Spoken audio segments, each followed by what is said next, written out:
What's going on, everyone? Welcome to Crosswinds. We are so glad that you joined us here today. My name is Jordan. I am new to Crosswinds staff, and I've been brought on to connect people into small groups so we can all help each other grow and live out our faith as followers of Christ. Today, I'm here to move us into a time of worship. Now, I love being honest and transparent about my spiritual journey, and in light of that, I want to tell you that worship used to be a time that I would intentionally avoid. I would show up to church 15 to 20 minutes late just so I could skip past worship and just get straight into the sermon. I figured it was just singing, and to be honest, it wasn't my kind of genre of music. I figured God was okay with me skipping the singing part of church. But as I grew more as a follower of Christ, as I grew more in my knowledge of the Bible, as I grew more in my understanding of what Jesus did on the cross, the more I saw the meaning and value of worship. You see, this time of worship isn't just singing or listening. It's a time where we shift all of the cares of our life, our problems, our struggles, and shift our time, focus, and attention to Jesus. So as you watch and listen to the worship team sing these songs, reflect and think about the words that are being sung. Reflect on the truths that are being said and how good God has been to you. We pray that it isn't just a video that you watch, but that these words will be your personal words, worship, and praise to God.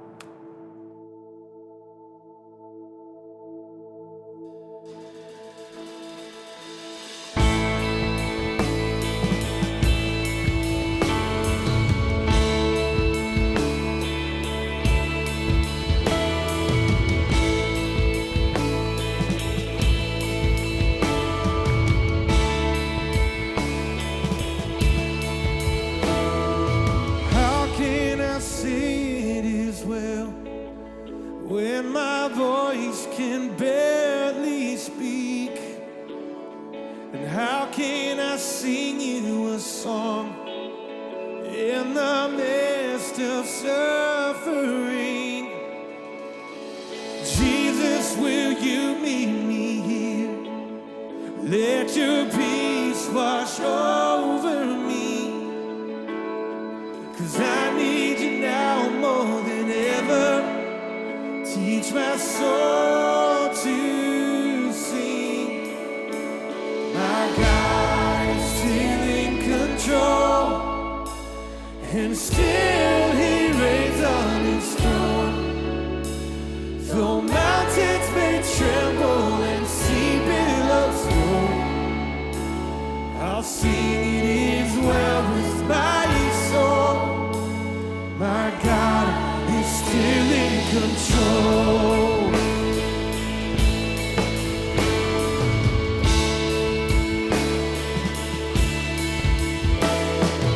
You have not left me alone, though the world has let me down.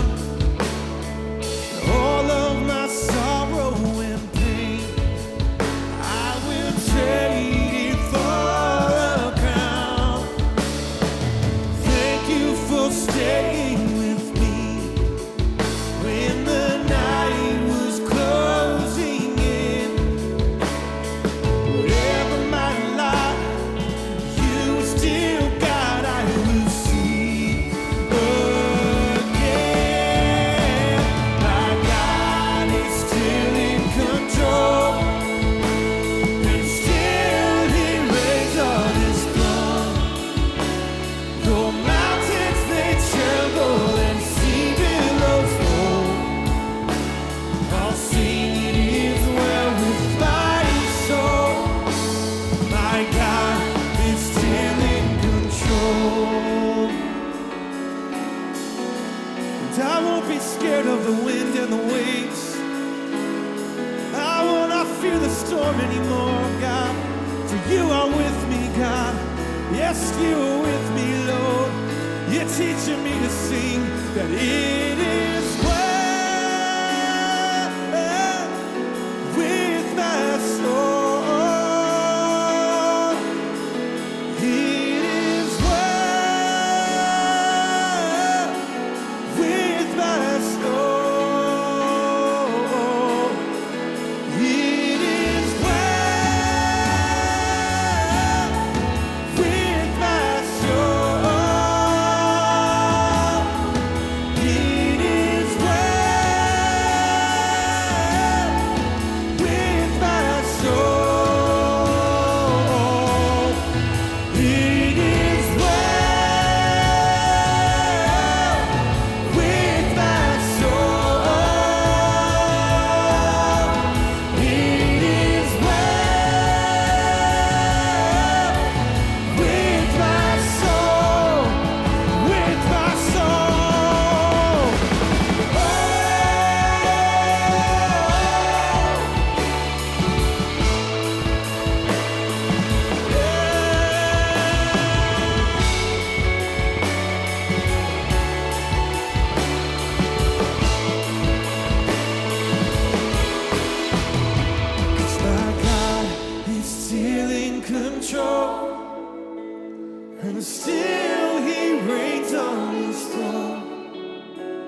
Though mountains may tremble and sea billows roll, I think it is well with my soul.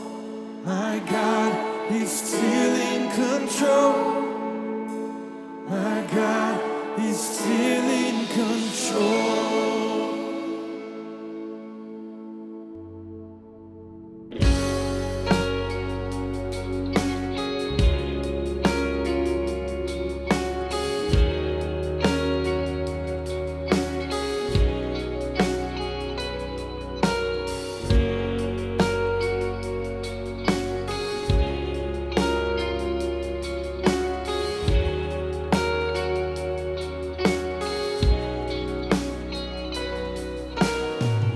Slow down, take time, breathe in, he said he'd reveal all to come. The thoughts in this mind, always higher than mine, he'll reveal all to come. So take courage, my heart. Stay steadfast, my soul. He's in the waiting. He's in the waiting. Hold on to your hope as your triumph unfolds. He's never failing. He's never failing.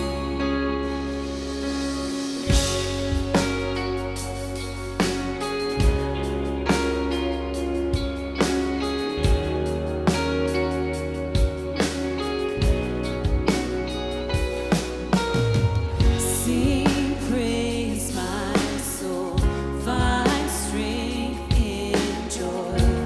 Let His word lead you on. Do not forget His great faithfulness.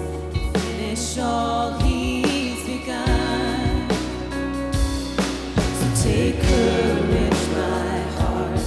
Stay steadfast, my soul. He's in the waiting.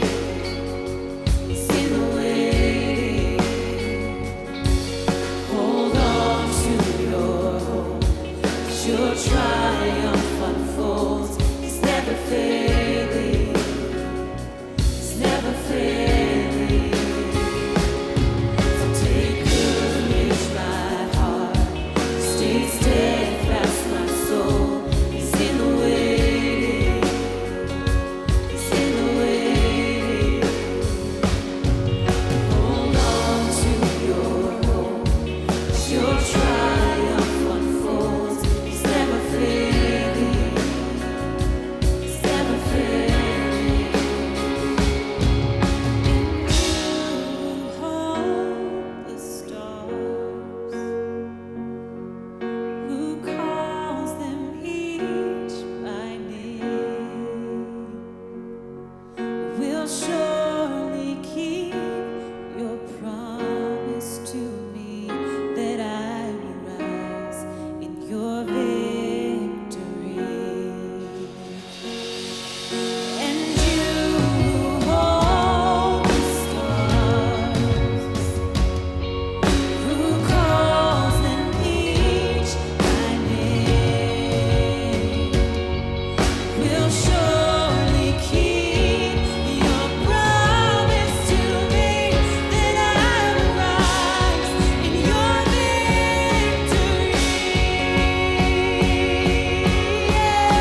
but your triumphant fold is never fading.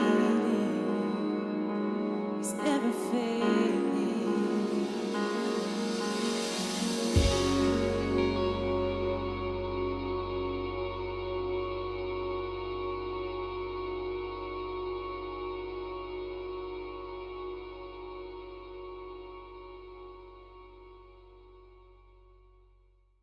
I have a fear of creepy, crawly, indestructible ticks.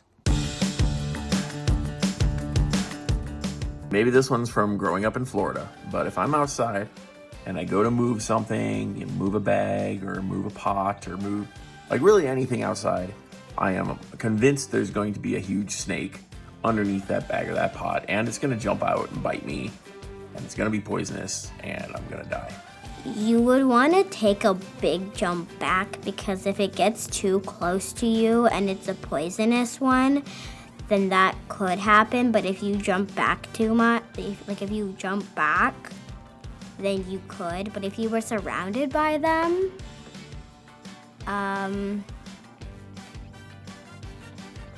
have a fear of sleeping while traveling in a car or a plane.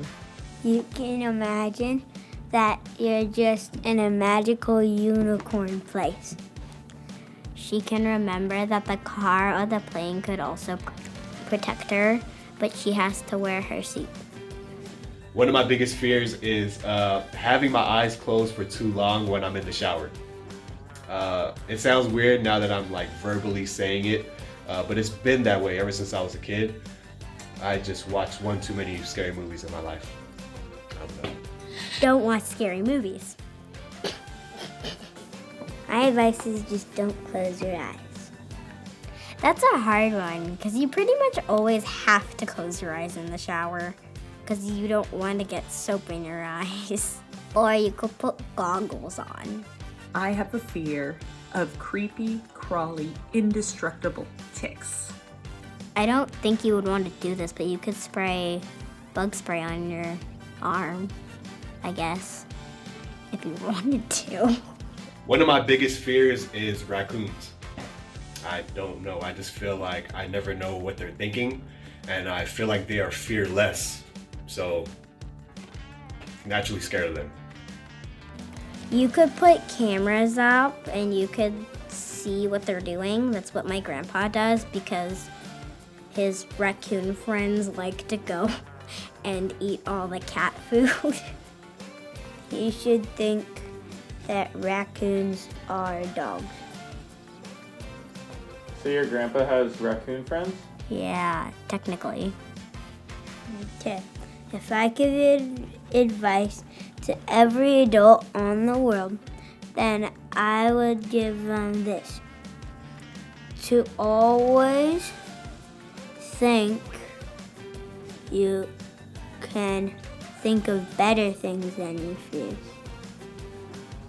To not be afraid of their fears, then you can face your fears and just believe in yourself that you can do it.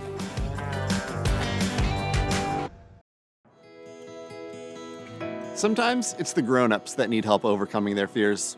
You probably guessed that the fears those adults talked about don't really get to the deeper fears that many of us have when it comes to real life stuff. Today we're continuing in Psalm 23, where we'll talk about how Jesus, as our shepherd, walks with us in our fears. During the series, we're going through Psalm 23 verse by verse. So if you missed last week, be sure to go back and watch it. It will help you get the most out of this series. If you're watching this and you live near Crosswinds, I want to let you know that we meet every Sunday at 10 a.m. for an outdoor worship service on campus in our grove, a beautiful spot under the trees right next to the creek. We'll be continuing to meet at 10 a.m. until June 13th. Starting that Sunday, our outdoor service will be at 9 a.m. In addition to this, it has been so great to welcome our kids back to campus. Every Sunday, they have an amazing experience called Sunday Camp. They meet at 10 a.m. just like the adults, and I can tell from my own kids' experience there that it has been the highlight of their week. Just sign your kids up online when you register yourself, and we'll see you on Sunday.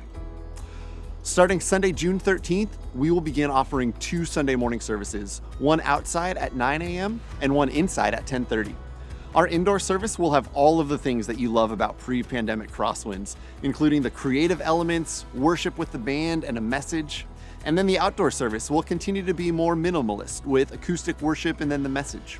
We are thrilled to be able to offer both of these options, freeing you up to choose whichever service style you prefer and whichever setting you're more comfortable in.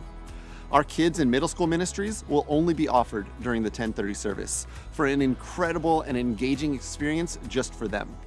Well, as we gear up to go back inside, kids ministry is beginning to rebuild their volunteer teams to serve during that 10:30 service.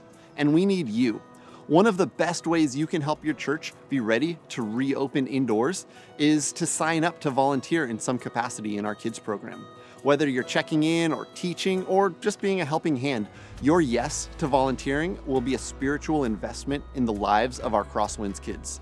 And as a parent, I am so grateful for the loving investment that students and parents have made in the lives of my kids. To find out more, email Zach Holstra or Simone Brown. In my role as the executive pastor, I spend a lot of time looking at numbers and managing our budget. And let me tell you, it is because of your faithful and generous giving that Crosswinds is able to do what we do. There are 3 easy ways that you can continue or start supporting the ministries of Crosswinds. You can mail a check, you can give online through our website, or you can text Crosswinds to 77977. Thank you. Thank you for the ways that you've continued to give during this season. Well, getting back to our topic for today, there's one group of people at Crosswinds who might be experiencing a whole new kind of fear. Take a look at this conversation that our high school pastor, Daniel Parsons, has with some of our graduating seniors.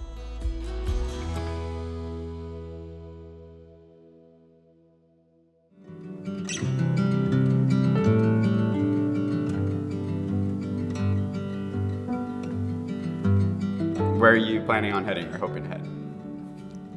I am planning on going to University of Calgary. It's in Alberta, which is in Canada. Okay, next year, you are moving out. Moving. Leaving home. Yep. Starting in September, you move out. Not with mom and dad anymore. Nope. Not with your little brother, nothing like that. What's something that's tough or sad or comes with fear about potentially moving out, not being home? I'm really afraid of losing like my people, you know, like the friends and relationships that I've that have grown over time. I'm moving like pretty far away from all of them. So it's scary. And I'm afraid that I won't find anything like that again. I know I'm gonna be homesick because I've just always, like when I was a kid and I would go to camp, I would just cry myself to sleep the first couple nights. Oh my God. So definitely worried about being homesick, especially missing my little sister because we've gotten a lot closer during the pandemic. I fear that I'll never be as happy as I was during like my childhood because I know I'm gonna have a lot more like responsibilities and just a lot more stuff to worry about now that I'm on my own, I guess. Yeah. I think I'm a little worried about finding a church that I like and not I could probably find one, but probably won't be able to find a very close one. Just anxious already about the work that I feel like I'm not going to be doing, that I'm going to get assigned and I'm just not going to be able to manage myself, and that I'm going to fall behind and not know how to ask for help. Because, I mean, right now I know the people that I can ask for help and I've developed those relationships, and it took a while. You mentioned something about like new city. Yeah. Are there fears with that, or mainly like excitement? A little bit of both, you know. Like I have a new, for like not like the first time, but I guess like it's really on me because like we're paying like pretty good money to go to, or for me to go to a nice school. So there's like a little bit of pressure on me not to like slack off or keep my grades up. What about like social situations? Definitely scared of that. Yeah. Like I have a weird fear of like being afraid of like joining into a friend group that already exists. Even just like in a conversation, that was really hard for me always. So I feel like there's a lot of pressure that I'm putting on myself to get all my friends within like the first week, or else it'll be too late. Like knowing when I can eat out, or how much to save for laundry, how much to save if I want to like buy new clothes or buy some merch, or I don't know, just like fun things, you know. And in my head, I'm like, what if I run out of money? What if I can't eat? Like, I'm just so afraid that I'm not going to be able to access food in order to eat.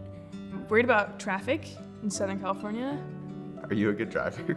I am a good driver. I just get really panicky. How do you feel about driving 85 to 95 all the time? I don't do that.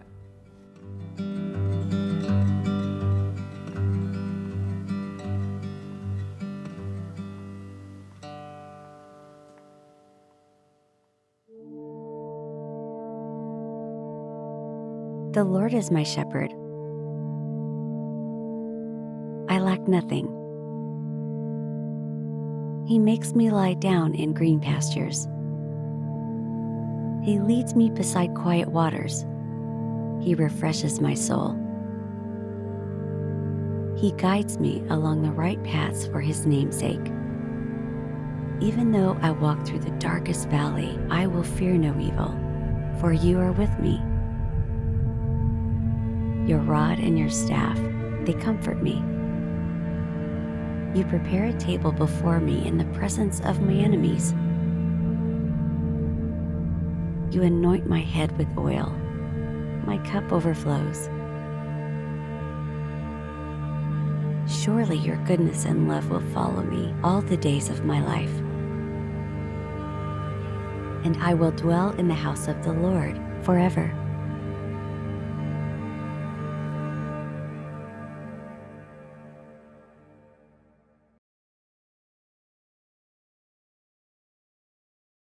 So the phrase, be afraid, be very afraid, was a tagline from a 1986 horror movie.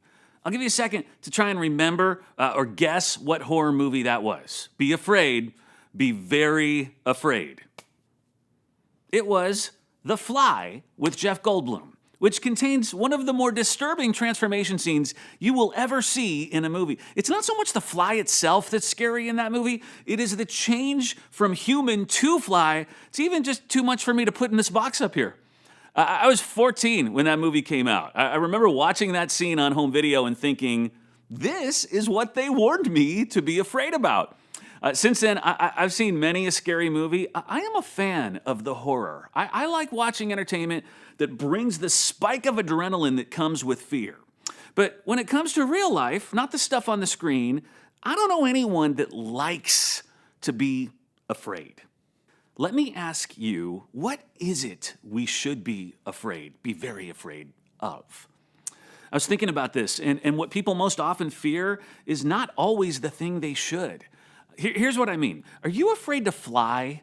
You have a 0.00001% chance of dying in an airplane crash. On the other hand, the car insurance industry estimates the average driver will be involved in 3 or 4 car crashes in their lifetime. Do you fear being killed by a bolt of lightning? The odds of that happening are 1 in 2.3 million. You're much more likely to be struck by a meteorite. Those lifetime odds are about 1 in 700,000. How about dogs? Their bark really is worse than their bite. Your chance of suffering a dog bite is 1 in 137,694. On the other hand, your chance of being injured while mowing the lawn is 1 in 3,623. How about sharks? You are much more likely to be killed by your spouse, that's 1 in 135,000, than a shark, 1 in 300 million. It's just to say, there are some things worth being afraid of, but maybe it's not the things that we think. Maybe some of our fears are a little bit irrational. In 1975, a geographer named Roger Hart, he decided to do a study on where children felt safe to play. Again, this is 1975. He focused on 86 kids between the ages of 3 and 12 in a small town in Vermont. And what he would do, he'd follow them throughout the day, and he'd document everywhere the children went by themselves. And then he took that information and he made maps that measured the distance that each kid was allowed to go by themselves and what the average was for every single age group. Again, this is 1975. And he discovered these kids had remarkable freedom. Even 4 or 5-year-olds traveled unsupervised throughout their neighborhoods. And by the time they were 10, most of these kids had the run of the entire town. And the kids' parents weren't worried. No big deal. Well, In 2014, 7 years ago, he went back to the same town to document the children of the children that he had originally tracked in the 70s. And when he asked the new generation of kids to show him where they played alone, what he found floored him. They didn't have very far to take him. They just walked around their own property. In other words, the huge circle of freedom on the maps had grown tiny. So in his newer study he published, he said, there is no free range outdoors. Even when kids get older, parents now say, I need to know where you are at all times. Okay, you ready for what's really odd about all of this? That town in Vermont is not more dangerous than it was before. There's literally no more crime today than there was 40 years ago. So it begs the question, why has the invisible leash between parent and child, why has that tightened so much? And Roger Hart says it was absolutely clear from his interviews, the reason was fear. He concluded this new study of his saying, fear of the world outside our door narrows the circle of our lives. All right, I want to tell you today, something has changed in our world. Many of you listening right now, you've noticed it. You've been saying it for a while. There's been a change. Others of you may not have felt the change because this is all you know. You may have grown up in this world, but here's what it is. In 2021, we live in a fear-driven society. Forget about the pandemic for a second. Even before this thing hit, when you would turn on the news, the leading story was always what to be afraid of. Fear sells. Fear keeps you tuned in. Fear drives ratings. Fear makes me want to have to watch again tomorrow to see if whatever I was afraid of got solved. But when I tune in tomorrow and find out it didn't get solved, it only got worse, then I have to tune in again the following day in hopes you're going to make my fear go away. And we don't always notice it, but we are being controlled or manipulated into a response by someone provoking our fear. Politicians do it. Pastors do it. It is everywhere you look. We live in a fear-driven society. But here's the thing. Here's the thing I want you to know as we start the sermon today. Living in fear prevents us from living in the fullness that Jesus came to give. Living in fear prevents you from living in fullness. Jesus said, I've come that you might have life and have it to the full, and your fear could be stealing that from you. Have you ever thought about what you would do or who you'd be if you had less fear? Have you ever thought about what fear is holding you back from? What relationship you might be in right now, but you haven't asked that person on a date because you're too afraid? What career that you might be wired to do, but you're afraid to take a chance? What move to a new town you're supposed to make?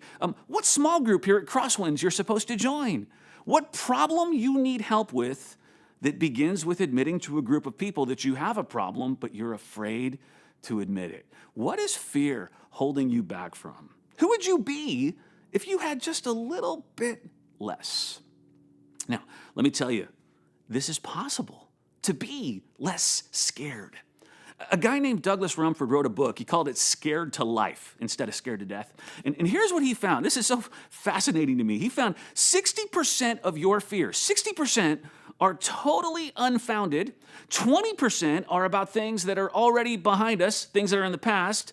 10% are about things that are so small and petty they don't make any difference, which leaves only 10% left. And yes, the remaining 10% are of real things, but half of those we can't do anything about.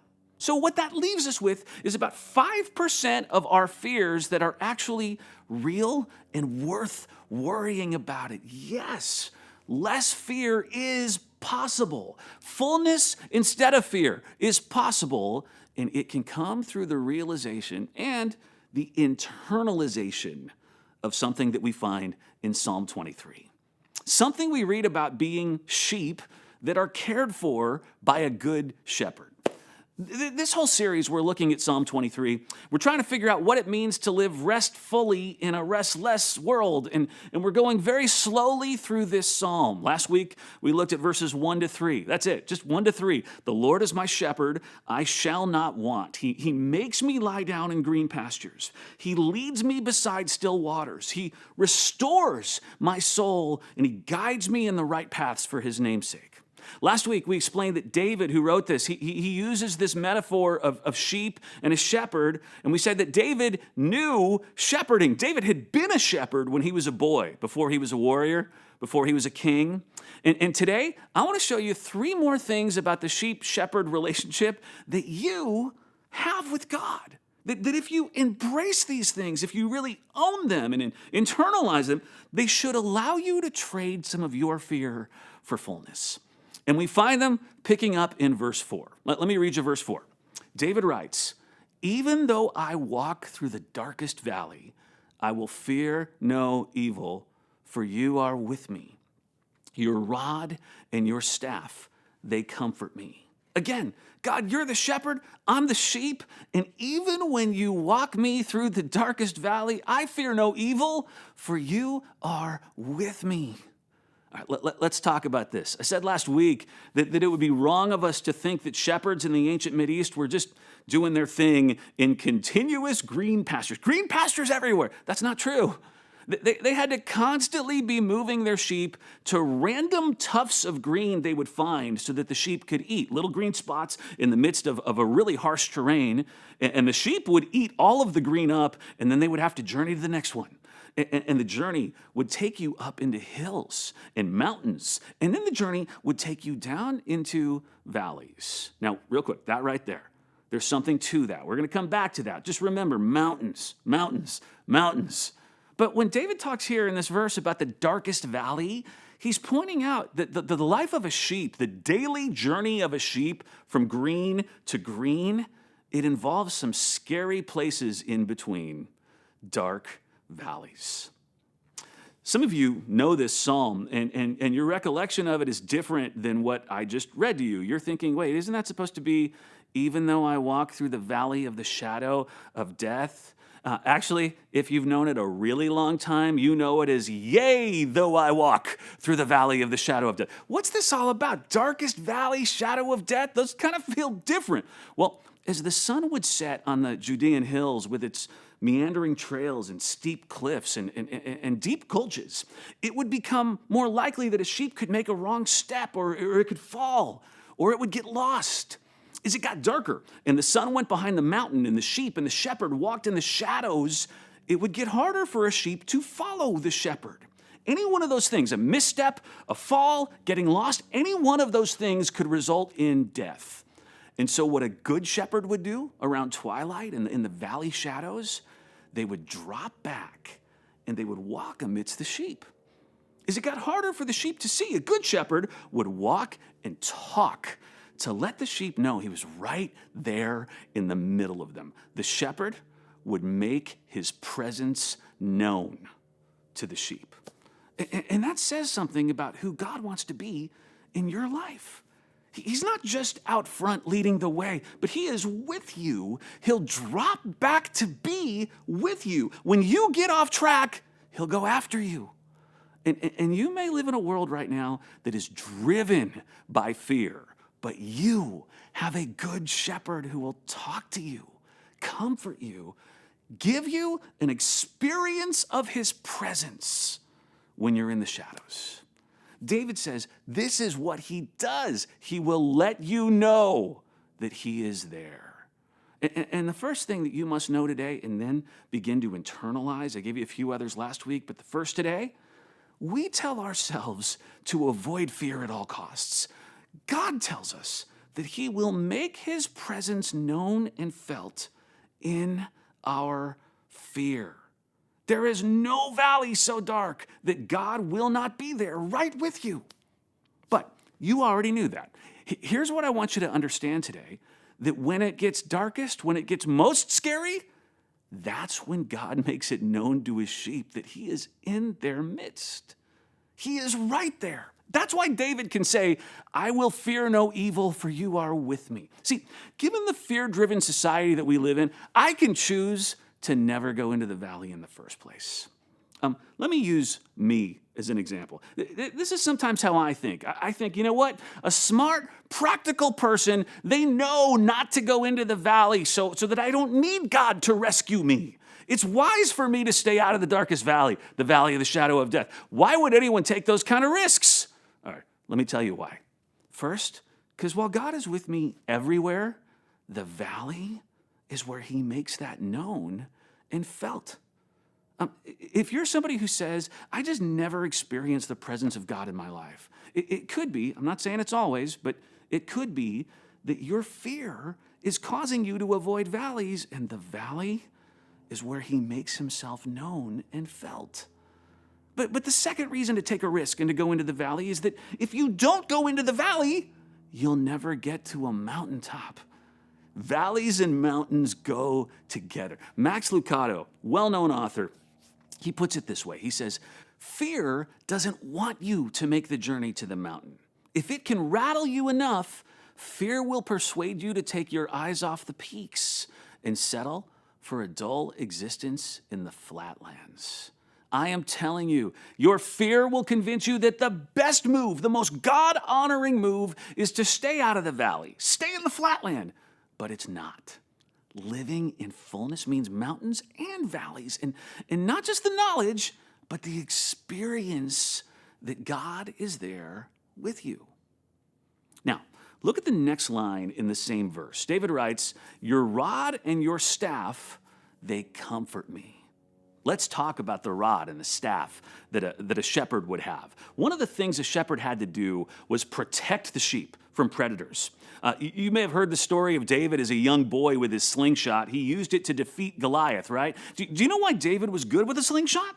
Because when predators would start coming toward his sheep from a distance, he would stop them with stones and his sling. Well, shepherds had a rod as well for closer, fast-approaching predators. The rod was a short club that he could throw at something that was coming real close. In 1 Samuel 17, David is asking Saul if he can go try and defeat Goliath. And Saul says, you're just a young man. You can't beat him. And David says, well, take a look. Your servant has been keeping his father's sheep. And when a lion or a bear came and carried off a sheep from the flock, I went after it, struck it, and rescued the sheep from its mouth. When it turned on me, I seized it by its hair, struck it, and killed it. And when David says this, he's not talking about fighting off bears and lions with his bare hands. What do you think David used? The rod. It was used to protect the sheep and fight against their predators. It was the main weapon of defense.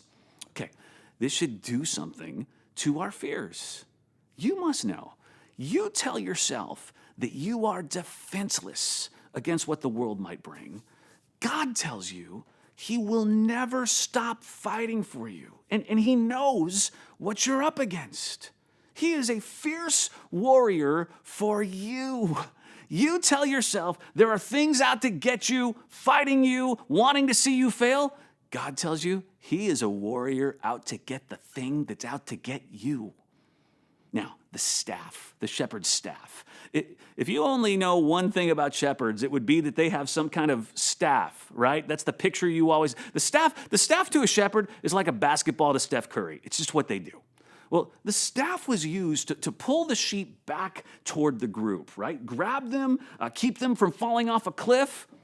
Real quick, last week we had sheep out here on our campus. 2 of them on the grassy knoll over in our courtyard, and they were in like a flimsy wire dog pen. You know what I'm talking about? Like those kind of play pens for small dogs. It might be good for keeping a very small puppy from escaping, maybe. But all the sheep needed to do was push on it a little and it would fall down. And our sheep people were so gracious to donate the sheep for the day, but they left no sheep handler. And so our staff, took turns watching the sheep and keeping them in this pen. And my friend Lonnie, she took a long turn trying to keep the sheep from escaping. Well, when the sheep people dropped them off, they said to us, all right, you'll need someone here while people, like kids, come over and pet the sheep, because the sheep get a little bit scared, and that's when they try and escape the pen, when there's people around. But once there's nobody around to be scared of, the sheep will just calmly hang out inside. So everyone leaves, and Jody and I had a meeting with our small group staff, and we decided to meet over under the trellis outside the lobby, probably like 50, 60 feet away from the sheep. And we thought, we'll keep an eye on them, but we'll be far enough away that the sheep can just relax. Well, I don't know why the sheep handlers thought that if we left them alone, they wouldn't try to escape, but the minute we would turn away, they would start to paw, or what do you say, like hoof, at the fence to try and knock it down. And I was so nervous. What will we do if they escape? We don't know how to rally sheep. I can't chase a sheep around here and trust that I'll catch it. And I kid you not, at one point I thought, if I only had a long stick with a crook, if they escape, I know I'd be able to hook one and bring it back in. Okay, you don't realize how helpful a staff would be until you're around some skittish sheep. The staff was a long, narrow stick with a crook on the end that was used to guide the sheep and to rescue them from the thickets or from the crag of a rock. And here's where it's different than the rod. The rod is meant to protect the sheep from the predators. But get this, the staff protects the sheep from themselves. The staff keeps a sheep from walking off that cliff or from getting stuck in the weeds or in a crevice, from getting carried away by a rushing river. The staff protects a sheep from itself, its own choices. And I wonder if one of our fears, the ones that you and I deal with, is that we will make mistakes. We will mess up. We will put ourselves in a place where we're in trouble. We're afraid of failing. We stay in the flatlands because we're afraid we'll get halfway up the mountain and blow it. But here's the deal with the shepherd. You don't have to be afraid of you. He's got a tool for you. He's got a staff he uses to keep you from walking off the edge. And here is the third thing that you must know and internalize today. You tell yourself that you are your own worst enemy. But God tells you he can protect you from even you. You think that you will get in your own way. Maybe that's your biggest fear. And God says, I've got a tool for that. I know how to solve that. I'm a good shepherd. I'm good at this. I can protect you from yourself. Now, those two images, rod and staff, David says, they comfort me. They're meant to calm my fear, calm my anxiety. I can live without as much fear because I experience God with me in the valley. I experience him, and I know he's protecting me from things out to get me and the things that I would do to myself. And those things are just as true for you as they were for David. The key is to live in an awareness of them. It's to internalize them and let them dictate the way that you live. I want to try something with you. Let's remove this from the metaphor of sheep and a shepherd for a minute. I want you to imagine yourself on an oil platform in the North Atlantic Ocean. Or maybe you're not on it yet, but you're being offered a job to go work on one.